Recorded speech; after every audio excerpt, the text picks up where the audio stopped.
부동산에 관심이 있는 많은 사람들은 근저당이라는 용어를 들어봤을 것입니다. 근저당은 주로 부동산 거래와 관련이 있으며 부동산 소유자들이 자주 마주치는 중요한 주제 중 하나입니다.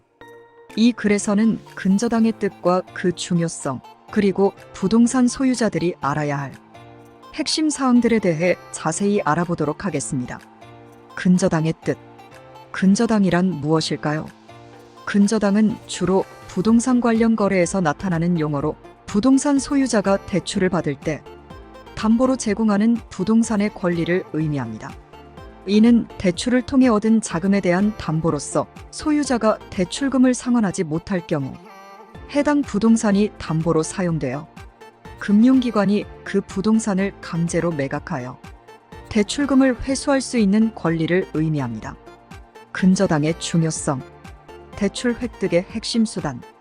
부동산 소유자가 부동산을 담보로 대출을 받을 때 근저당이 설정됩니다. 이는 대출을 받는 데 있어서 핵심적인 수단으로 작용하며 소유자가 신용력이 부족하더라도 부동산을 담보로 대출을 받을 수 있는 기회를 제공합니다. 금융기관의 안전장치.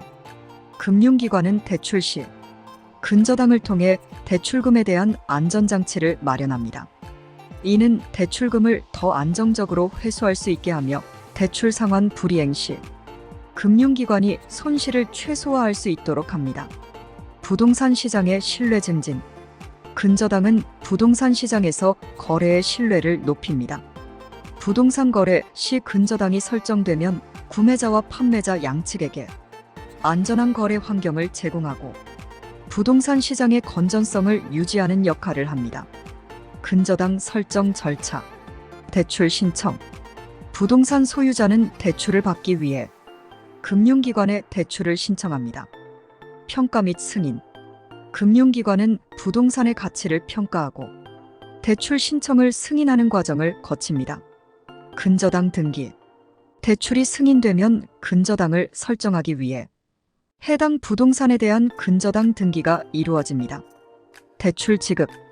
근저당 등기가 완료되면 금융기관은 대출금을 소유자에게 지급합니다. 주의사항. 상환 불이행 시 문제 발생. 대출금을 상환하지 못할 경우 금융기관은 근저당 권리를 행사하여 해당 부동산을 매각할 수 있습니다.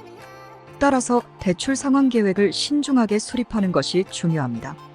이자율 및 조건 확인. 대출 시 이자율 및 대출 조건을 정확히 이해하고 확인하는 것이 중요합니다.